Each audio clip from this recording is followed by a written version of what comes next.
Hola, amigos. El libro reciente de Jonathan Burney sobre replantear las fechas del Nuevo Testamento es el argumento más importante, presente y completo a favor de una datación temprana o baja de los escritos que llegaron a formar el Nuevo Testamento. Es un tratamiento sintético que argumenta que la mayoría de los textos que eventualmente fueron incorporados al Nuevo Testamento probablemente fueron escritos entre 20 y 30 años antes de lo que comúnmente suponen los estudiosos contemporáneos.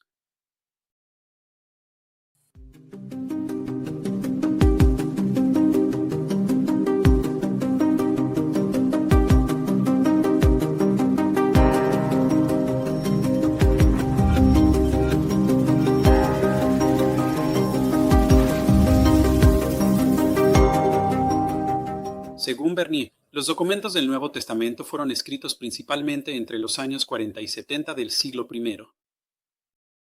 Él especifica que el Evangelio según Marcos fue escrito entre los años 42 y 45, Mateo entre 45 y 59, Lucas justo en el 59, Hechos exactamente en el 62 y Juan entre los años 60 y 70 de la era común. Bernier asume que la fecha de composición corresponde al momento en que los textos de los evangelios fueron completados o finalizados, aunque reconoce que muchas de las obras que analiza fueron seguramente el resultado de un proceso de composición prolongado y que presentan cierto grado de variación incluso después de su finalización con fecha determinada. Para Bernier, los textos son objetos que reconoceríamos como versiones de los libros bíblicos representados por la edición crítica moderna del Nuevo Testamento griego, en este caso, la edición Estleala número 28.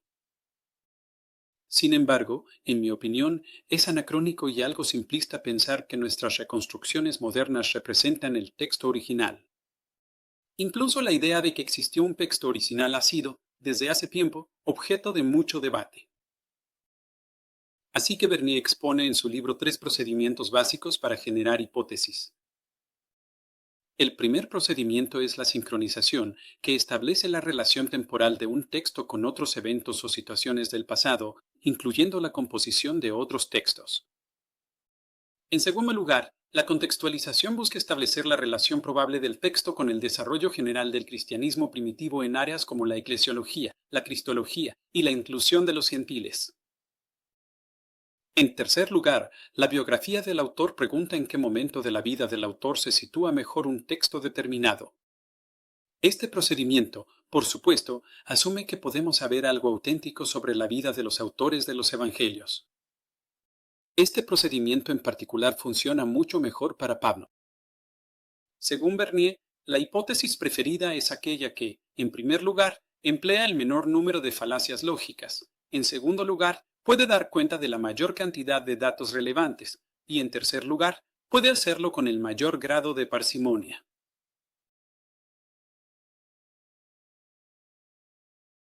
Primero, un breve comentario sobre el método de adjudicación de Bernier. En mi opinión, no debería haber solo pocas, sino ninguna falacia lógica en nuestro razonamiento, y deberíamos enfocarnos más en la calidad de los datos disponibles, no solo en la cantidad.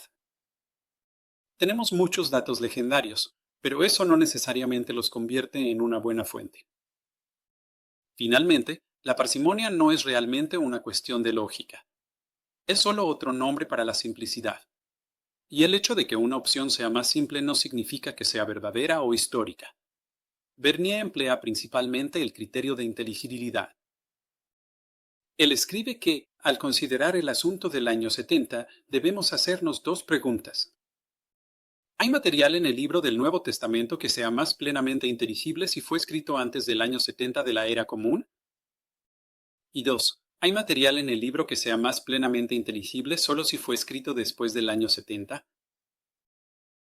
Bernier finalmente opta por la mayor inteligibilidad de una fecha anterior al año 70 para los evangelios, de acuerdo con su tesis general. Pero el criterio de inteligibilidad es altamente subjetivo. La inteligibilidad depende de si un académico asume que una referencia en el Evangelio a la caída de Jerusalén es, de hecho, una predicción genuina o una profecía hecha después del evento mismo. Si las profecías son verdaderas predicciones o fueron hechas después del evento, en realidad no puede decidirse basándose únicamente en criterios estrictamente históricos. Depende más bien de decisiones teológicas sobre si Jesús fue o al menos pudo haber sido un profeta. Veamos el ejemplo del velo rasgado del templo. Los evangelios sinópticos dicen que en el momento en que Jesús murió, el enorme velo en el templo judío que separaba el lugar santo del santo de los santos se rasgó en dos. Bernier dice que es plausible que estos versículos narren portentos de los eventos del año 70 después de que ocurrieron. Y aún así, dice él, es concebible que la tradición del velo rasgado surgiera antes del año 70, quizás para tematizar la creciente apertura del cristianismo hacia la inclusión de los gentiles o, alternativamente, debido a una ambivalencia creciente hacia el culto del templo. Bernier no presenta ninguna evidencia de una apertura cristiana hacia la inclusión de los gentiles ni de ambivalencia hacia el culto del templo antes del año 70. Sobre estos temas, simplemente asume la historicidad de los hechos, sin argumentar a favor de ella. Para Bernier, la tradición del velo rasgado tiene sentido como un evento que ocurrió antes del año 70 y fue escrito antes del año 70, a pesar de que no haya absolutamente ninguna evidencia que confirme que este extraño y notable suceso realmente ocurrió. Y Josefo, quien fue muy cuidadoso al enumerar todos los presagios de la destrucción de Jerusalén antes de la guerra judía, no menciona el velo rasgado. Pasemos a otro ejemplo de inteligibilidad. Bernier afirma que el Evangelio según Marcos es más plenamente comprensible si se fecha antes de mediados de los años 40 de la era común, porque tiene una reflexión menos sostenida sobre la misión a los gentiles que los Evangelios de Mateo y Lucas. Yo creo que en realidad es debatible si Marcos ha reflexionado menos sobre la misión a los gentiles que los otros sinópticos. Marcos es el único evangelio, después de todo, en el que Jesús declara que todos los alimentos son limpios, lo que facilita mucho la entrada de los gentiles al movimiento de Jesús. Pero incluso si se acepta el argumento de Bernier, es igualmente comprensible suponer que los autores de Marcos estaban menos interesados en el tema de la inclusión de los gentiles, o que lo daban por hecho sin necesidad de discutirlo. En otras palabras, los datos de Bernier en este caso se basan en su juicio subjetivo y, sinceramente, tienen poco que ver con la datación. Concluyo que el criterio de inteligibilidad, que es el criterio principal de Bernier en el libro, en realidad no es útil para el análisis histórico porque es subjetivo y, francamente, pone la barra demasiado baja. Lo que es inteligible para una persona no lo será para otra que parte de supuestos históricos y teológicos diferentes. Además, lo que es inteligible no es necesariamente plausible o probable. Es inteligible, por ejemplo, que existan fantasmas y algunas personas señalan una gran cantidad de evidencia basada en experiencias subjetivas, ya sea propias o de otras personas. Pero ninguna de estas evidencias realmente cambia el nivel de probabilidad. Para descubrir qué es probable o verosímil, vuelvo al ejemplo de la destrucción del templo. Es razonable, dice Bernier, leer los pasajes de que no quedará piedra sobre piedra, como los que encontramos en el pequeño Apocalipsis de Marcos 13:2 y sus paralelos. Es razonable leerlos como profecías escritas después de los hechos, pero también es inteligible, dice, si se interpretan como composiciones anteriores al año 70.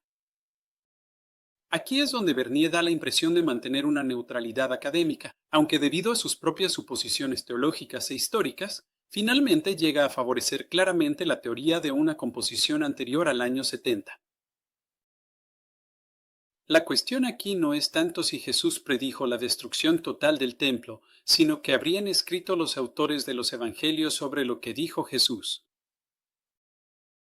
¿Habría tenido sentido para ellos registrar sus predicciones antes de que el templo fuera destruido? Tendría más sentido que registraran sus predicciones después de que el templo fue destruido, para poder decirle efectivamente a sus lectores, ¿ven? Él tenía razón desde el principio. Debe haber sido un verdadero profeta. Porque, en otras palabras, registrar las profecías antes del año 70 cuando aún no se habían confirmado y podían ser objeto de burla. Los evangelios no ganarían credibilidad si presentaran a su personaje principal prediciendo la destrucción del templo cuando la gente, en el momento de leerlos, pudiera señalar el templo y decir, bueno, eso aún no ha pasado.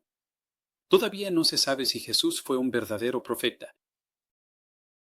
Parece más probable que, cuando se escribieron los evangelios, la historia ya había tomado una decisión y los evangelistas lo sabían. Por eso le dieron tanto énfasis a las predicciones de Jesús sobre la destrucción del templo. Era la única profecía de Jesús irrefutablemente cumplida que todos en el mundo grecorromano podían verificar al instante. Y este proceso de verificación instantánea solo podía elevar la autoridad de Jesús, así como la de los propios escritores de los evangelios. En mi opinión, las profecías sobre la destrucción del templo son simplemente demasiado detalladas como para haber sido escritas antes del año 70 de la era común. Las profecías suelen ser vagas y crípticas. Por ejemplo, la profecía del amigo de Jesús, Ananías, 4 años antes de la destrucción del templo fue, según Josefo, cito, una voz contra Jerusalén y el santuario. Fin de la cita.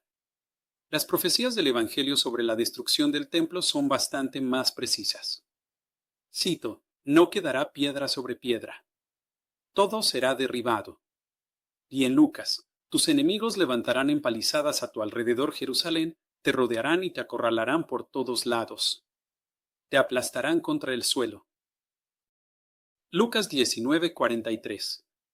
En mi opinión, el juicio de Bernier de que no hay libros del Nuevo Testamento que contengan material que solo se entienda completamente si fue escrito después del año 70 no se sostiene. Lucas 21:20 informa que campamentos visionarios, en griego, jarácoma, rodearán Jerusalén. Esta palabra griega, jarácoma, no indica un ejército activo en combate, sino un ejército acampado.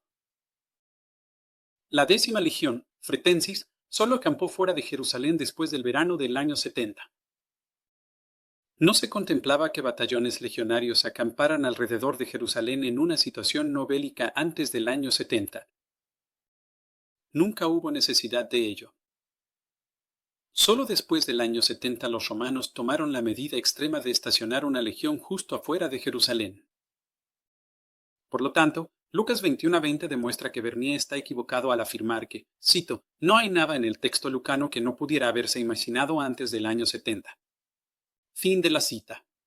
Bernier piensa que los pasajes sobre la abominación desoladora en el pequeño Apocalipsis de Marcos y Mateo prácticamente excluyen una fecha posterior al año 70. Él pregunta, ¿por qué advertir a la gente sobre un evento que ya ocurrió? La respuesta, creo yo, es clara.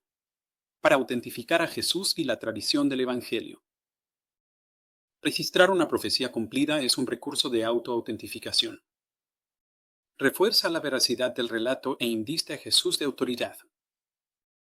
Según mi entendimiento, desde el punto de vista de los evangelistas, la abominación desoladora aún no ha ocurrido porque esa profanación es la primera ficha de dominó que desencadenará el fin del mundo y el regreso del Hijo del Hombre. Y esto queda más claro en Mateo 24:29, donde el autor habla de la abominación desoladora y luego, de inmediato llega el fin. Nada de lo que dice Bernier hace que sea significativamente más comprensible entender la abominación desoladora en un contexto anterior al año 70. Todo lo que ha demostrado es que la abominación desoladora aún está en el futuro desde el punto de vista de los evangelistas. En realidad, no ha ubicado a los evangelistas antes del año 70. Bernier parte de la suposición de que la abominación desoladora eso se realiza en la destrucción del templo en el año 70, pero eso es eisegesis, o sea, leer algo en el texto que en realidad no está ahí. La destrucción del templo está claramente profetizada en la frase de que no quedará piedra sobre piedra. Pero la abominación desoladora es algo distinto. Con respecto a la frase de Jesús de que esta generación no pasará hasta que todas estas cosas sucedan, Marcos 13:30 y sus paralelos, Bernier simplemente asume que esta generación se refiere a los personajes de la historia a quienes Jesús les habla. Pero esta generación podría tener otro referente, la generación de los propios escritores de los evangelios. Esa es la generación a la que ellos están hablando, la suya propia. Y esa es la lectura más comprensible. Los evangelistas seguían anticipando un fin del mundo inminente. Sabían bien que Jesús no regresó después de que muriera la primera generación de los apóstoles, pero no perdieron la esperanza para su propia generación. Aún podían creer esto, incluso si creían que nadie sabe el día ni la hora exacta del regreso de Jesús. El punto no era establecer un día u hora exactos, sino enfatizar la inminencia del fin de los tiempos. La frase similar que dice que hay algunos aquí presentes que no probarán la muerte hasta que vean venir el reino de Dios con poder, en Marcos 9:1 y sus paralelos, probablemente no se refiere al fin del mundo, sino al reino de Dios manifestado en la transfiguración de Jesús. La transfiguración es, después de todo, la historia que sigue inmediatamente a esta frase en los tres evangelios sinópticos. Sobre la cuestión de si Lucas y o Hechos depende de Josefo, Richard Perrow propuso literalmente docenas de préstamos de Josefo. Pero Bernier ignora la mayoría de ellos, afirmando que solo dos áreas de posible contacto entre Lucas Hechos y Josefo merecen su análisis. Una, el tratamiento de Quirino y el censor, y los relatos de Judas el Galileo, Teudas y el egipcio. Con respecto al censo bajo Quirino, Bernier dice que el relato de Lucas es fundamentalmente irreconciliable con el de Josefo, porque Lucas sitúa el censo al menos 10 años antes que Josefo. Pero el hecho de que Josefo y Lucas discrepen sobre cuándo ocurrió el censo es irrelevante en lo que respecta a la cuestión de la dependencia. Lucas aún podría haber tomado un episodio de Josefo, incluso si no había absorbido completamente o aceptado los elementos de la cronología de Josefo. Lo mismo aplica a los revolucionarios mencionados tanto por Josefo como por Lucas. Sí, Josefo sitúa a Judas el Galileo 40 años antes que a Teudas, mientras que el autor de los Hechos invierte el orden, quizás siguiendo a Josefo, quien en un momento discute a Teudas antes de presentar a los hijos de Judas en las Antigüedades 2097.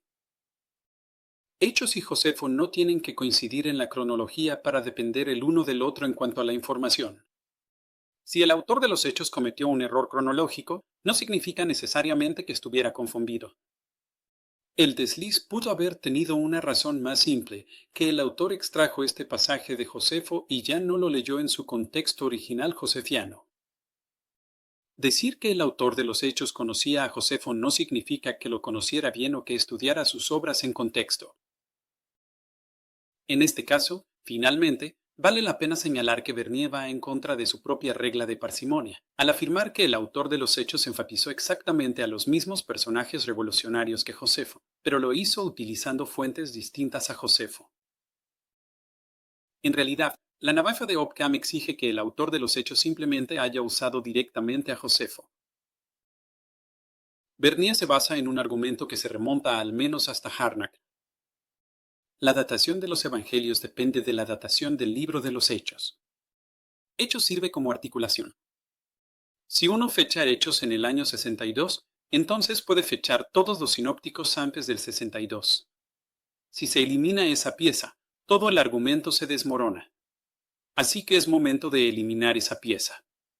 Al fechar Hechos, Harnack no se basó en evidencia sólida, sino en lo que él consideraba las, entre comillas, leyes psicológicas de la composición histórica, es decir, que el autor de Hechos narraría el juicio de Pablo durante 8 capítulos, pero no contaría su resultado.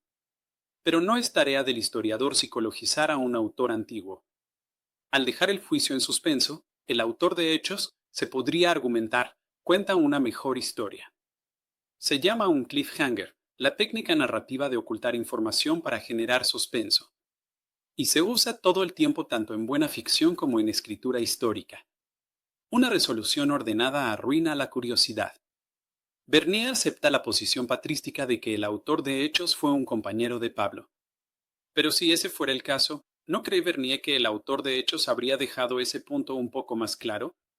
Su estatus como compañero le habría dado una autoridad tremenda, pero no la explota, sino que mantiene a sus lectores con la duda. Bernier pregunta por qué el autor de Hechos quería que pensáramos que estaba presente con Pablo en un barco cuando, en realidad, no lo estaba. Bueno, esto es algo así como preguntar por qué alguien querría sugerir que tenía una gran autoridad para escribir sobre Pablo como testigo ocular.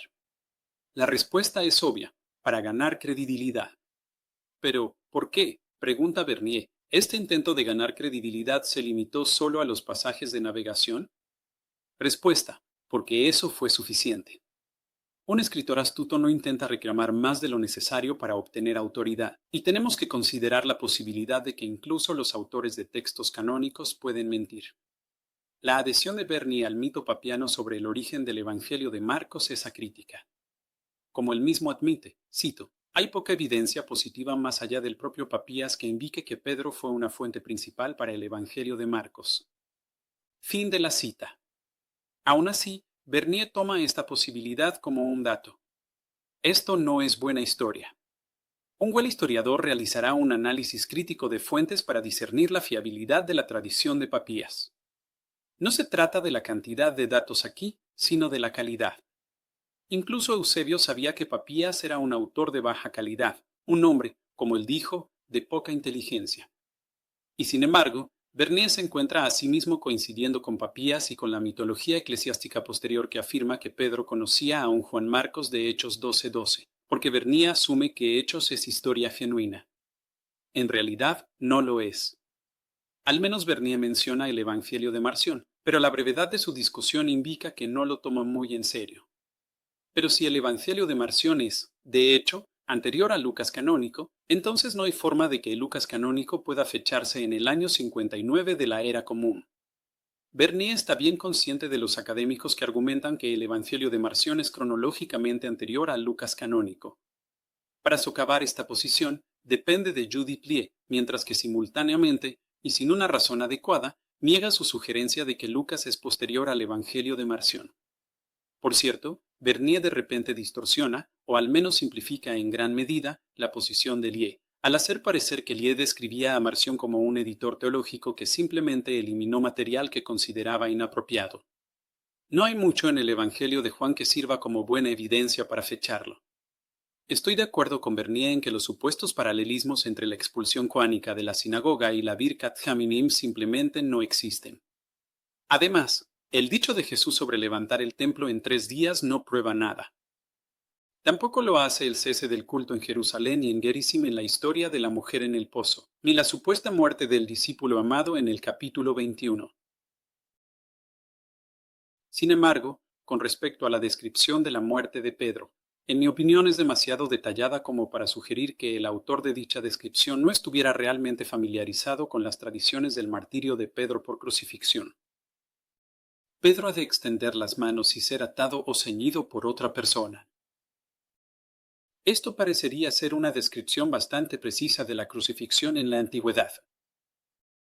Bernier le da un peso enorme al uso del tiempo presente para referirse al estanque de Betesda, o Betzatá, en Juan 5:2. Sigue a Daniel Ualas, aunque al mismo tiempo señala la debilidad en el argumento de Ualas, que un autor bien pudo haber sabido que Jerusalén fue destruida sin conocer el destino del estanque de Betesda. Personalmente, no me parece probable que este estanque haya sido completamente destruido en el año 70 después de Cristo. Al menos, Bernier no presenta ninguna evidencia directa de ello.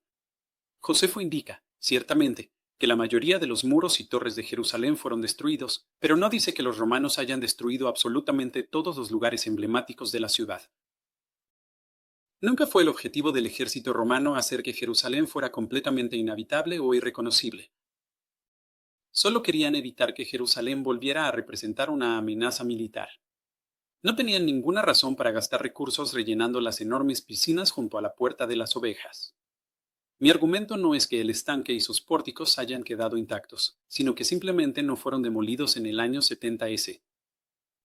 Pero incluso si las piscinas hubieran sido completamente destruidas en el verano del 70, el autor de Juan podría usar fácilmente el tiempo presente para referirse vívidamente a lugares que ya habían sido destruidos. Se le llama presente histórico.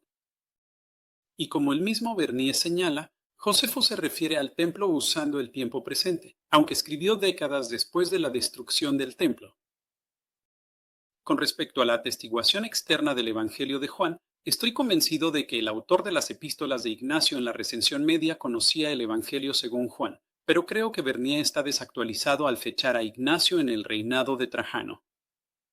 No proporciona ni siquiera una nota al pie que indique que cada vez más estudiosos fechan a Ignacio a mediados o incluso finales del siglo II.